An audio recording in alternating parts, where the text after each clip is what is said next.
Pagi hari menyapa hutan tropis yang rimbun dan lembab. Cahaya matahari menembus celah daun, menciptakan kilau lembut pada embun yang menempel di ujung rumput. Barisan semut merah yang berjalan teratur di atas batang kayu. Mereka sibuk, tekun, dan tidak banyak bicara. Dunia mereka penuh ketertiban. Namun di antara barisan itu, ada satu semut kecil yang melambat. Namanya Simo. Tubuhnya sedikit lebih kecil dari semut lain. Antenanya agak bengkok, tapi matanya memantulkan rasa ingin tahu yang besar. Saat teman-temannya sibuk membawa remah daun, Simo, si semut kecil itu, berhenti. Ia mendongak ke atas, ke arah langit biru yang luas, tempat seekor kupu-kupu melayang anggun di antara bunga. Sayapnya berkilau ungu dan emas. Semut kecil itu terpaku. Simo mengangkat tangannya tinggi-tinggi, mencoba meniru kepakan kupu-kupu itu. Ia tertawa kecil, lalu hampir jatuh dari batang kayu karena melamun. Seekor semut besar, kakak semut, segera menegurnya. Simo, jangan melamun. Kita butuh semua tenaga untuk membawa persediaan hari ini. Simo mengangguk, tapi matanya tetap memandangi langit. Dalam hatinya, benih kecil mimpi itu tumbuh. Semut yang lainnya sudah tidur, lorong tanah menjadi sunyi. Hanya Simo yang masih terjaga. Di hadapannya ada sehelai daun kecil dan seutas benang laba-laba yang ia temukan siang tadi. Simo memegangnya pelan-pelan. Ia ingin mencoba sesuatu.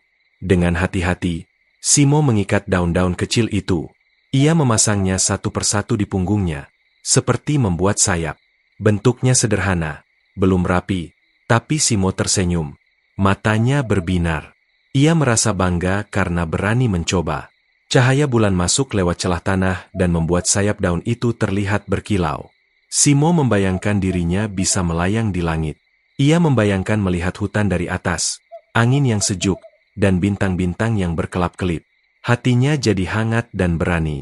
Di dinding lorong, terlihat bayangan Simo. Bayangan itu seperti semut kecil yang punya sayap. Simo memandangi bayangan itu lama-lama. Ia menarik napas, lalu tersenyum lagi. Esok pagi, Simo berlari kecil menuju tepi sungai. Sayap daun yang ia buat semalam masih terikat di punggungnya. Di pinggir air yang tenang berdiri sebuah batu besar. Simo memanjatnya, mengatur napas, lalu menatap langit biru yang cerah. Angin pagi bertiup lembut dan menyentuh antenanya seperti sapaan halus. Baiklah, aku bisa melakukannya. 3, 2, 1. Ia melompat dari batu itu. Selama sekejap, tubuhnya terasa ringan, seolah udara menahan dirinya. Simo benar-benar merasa melayang. Sinar matahari yang hangat menyentuh wajahnya, dan sayap daun di punggungnya berkibar sebentar saja. Setelah itu, tubuhnya jatuh ke lumpur di tepi sungai. Lumpur yang dingin dan licin menempel di kaki dan perutnya. Simo terdiam sebentar, lalu terkekeh pelan sambil mengibaskan lumpur dari antenanya. Ternyata tidak mudah ya. Ia tidak marah dan tidak sedih. Ada rasa lega di dadanya karena ia sudah berani mencoba. Dari balik bunga oranye, seekor kupu-kupu turun perlahan.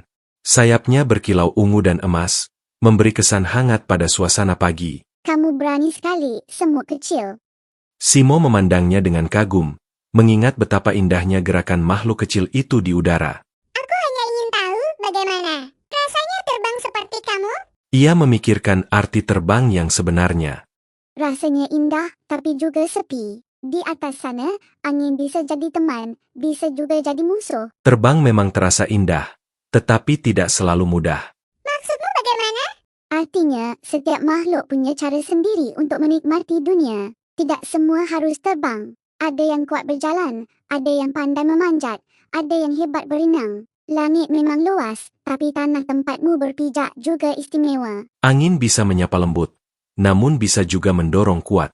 Simo mulai memahami bahwa setiap makhluk punya cara sendiri menikmati dunia. Ada yang kuat berjalan, ada yang pandai memanjat, ada yang hebat berenang. Langit memang luas, tetapi tanah tempat berpijak pun istimewa.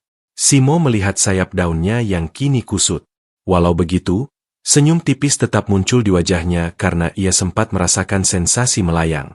Ia menyimpan perasaan berani itu dalam hati, perasaan yang membuatnya yakin bahwa ia mampu melakukan hal besar dengan caranya sendiri. Permukaan sungai berkilau diterpa matahari pagi. Simo menarik napas panjang, merasakan hangatnya sinar yang seperti pelukan lembut. Kupu-kupu itu kembali terbang, meninggalkan bayang-bayang tipis di atas air yang tenang. Simo bangkit berdiri. Lumpur masih menempel di tubuhnya, tetapi ia tidak peduli.